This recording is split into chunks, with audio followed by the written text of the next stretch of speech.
If you're a fan of massive RPGs, then 2023 should excite you beyond belief. Not only will we have Skyrim in space, but we will finally have a new Final Fantasy game. There is nothing we enjoy more than being able to immerse ourselves for weeks in a carefully designed world, building our characters and making impactful decisions that will shape the narrative. Keep watching to know the most anticipated games coming in 2023. Without any further delay, let's get into it. Starting off, we have Dead Space. Amanda Hirsch.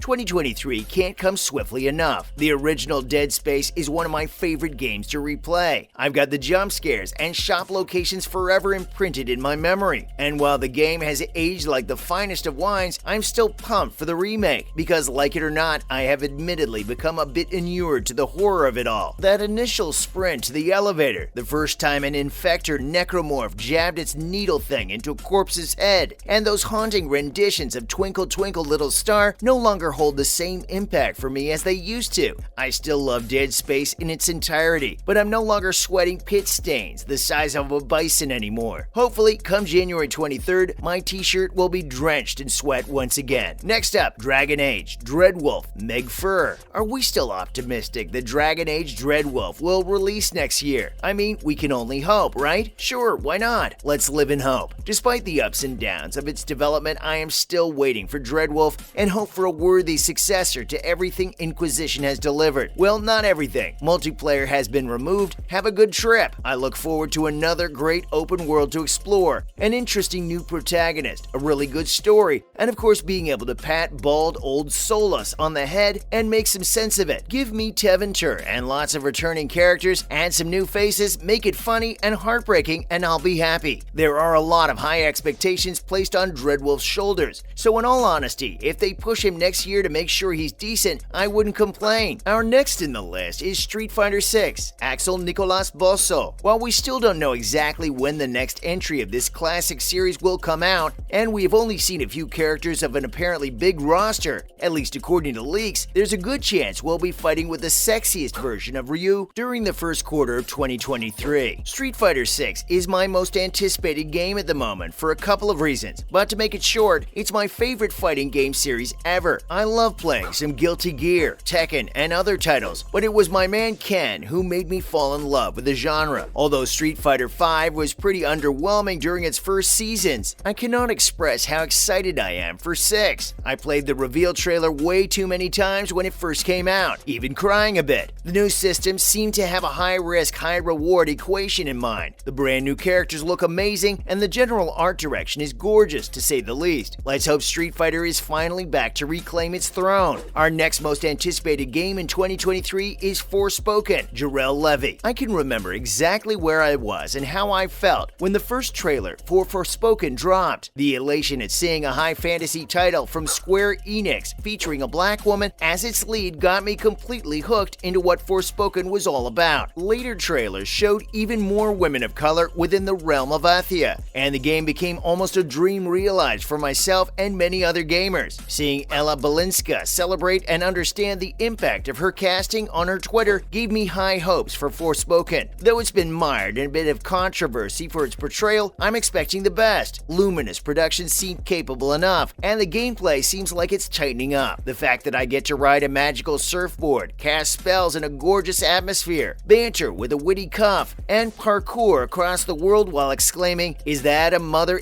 dragon?" has me hoping the beginning of next year will be the realization of dreams coming true. Next is Eiyuden Chronicle, 100 Heroes, James Kennedy. Suikoden is a series that has always been near and dear to my heart, so it was pretty damn hard to watch it die a slow and painful death. It has been well over 15 years since the last mainline game was released, and it has become abundantly clear that there is little hope for the series, which is why Eiyuden Chronicles is so damn exciting. The key figures who created the Suikoden series have all banded together to create a spiritual successor to the beloved franchise, and it looks incredible. And unlike so many games that serve as spiritual successors, visually it is reminiscent of Suikoden 2, though it still looks better than it in almost every way. It embraced the HD 2D style and probably does it better than any other game that uses that aesthetic. The character designs, beautiful and classic. These skins largely avoid the worst qualities that have plagued modern JRPGs JRPG character skins. The compounds, the tracks we've heard are incredible. Finally, the combat engine looks sharp, the sprite work is expressive and detailed, and Murayama himself handles the script. He is the guy who happens to be responsible for the best-written Suikoden games. Honestly, I believe in this product in a way that is hard to express. I think this could really become one of the best JRPGs ever made. Mark your calendars, RPG fans. Ayuden will show us the way. The next anticipated game in our list is Final Fantasy XVI. Quentin O'Connor. I don't have any tattoos, but if I did, there'd be at least 3 celebrating my love for Final Fantasy and JRPGs in general. Even so, it took me until 2020 to give Final Fantasy XIV a chance. Not because I thought the hype would prove to be overblown, but because I'm just that allergic to MMOs. My allergy has been all but completely cured. I still can't deal with the endgame raid stuff, but man, I do love this story, this cast, and this world. When the news hit that Naoki Yoshida's team, aka the FF14 team, had been chosen to deliver the next mainline single-player installment, my jaw dropped. And just when I had very nearly lifted it back up from the floor, June's incredible trailer shoved it right back down to the ground. There are a ton of games I'm looking forward to next year, but to be honest, Final Fantasy XVI takes the cake. Next up, Starfield, Brands Lizard. There were too many aspects of this game that tick off my list of my favorite game components. Aside from a personal love of the sci-fi genre in general, particularly when it falls between realism and space fantasy, Bethesda has an established history of creating narrative environments that perfectly balance seriousness and goofiness. There are factional wars and political fights, but there is also a cult of giant snakes addicted to warp jumps and little disc glasses that say they are running out of liquid. Add a bunch of environments to explore, give me a base and ship to customize however I see fit, and I can imagine spending more time than I should in the depths of space painting, as you probably say. Bethesda knows what I like, and I'm pretty sure they'll do it, Planet Express style. Next is Sea of Stars, Josue Robertson. The Messenger is one of my favorite indie games of all time, so when Sabotage Studio announced Sea of Stars, I was immediately on board. Of course, it also helps that the game looks beautiful and draws inspiration from some of the best classic RPGs, with Chrono Trigger composer Yasunori Mitsuda even working on the soundtrack. Based on Sabotage's previous work, I'm expecting witty dialogue, lovable characters, and a dazzling story. But what I'm most interested in is how it puts its own unique spin on the classic turn-based game. Either way, I'm confident that Sabotage will not only be able to create a fantastic game inspired by the great RPGs, but also create one that can sit proudly alongside them. Wrapping it up, we have Starfield, Amanda Hurwicz. Although RPGs are deeply rooted in the fantasy genre, I have always preferred a sci-fi setting for these titles. I'll take Mass Effect over Dragon Age any day of the week. As a result, when I look ahead to the next year and think about the RPG I will delve into for the rest of my life, the answer is clearly Starfield. If Bethesda succeeds, Starfield should be this generation's Skyrim. By that, I mean it will remain relevant long after its initial release, and will have a million ports over time. Sarcasm aside, that's what I'm here for. I want to immerse myself in a new science fiction scenario, where the ends of space are my horizon. Is that too much to ask? I bet not. That concludes today's video. If you found the video helpful, give us a thumbs up, and don't forget to share the video with your friends and family. See you next time.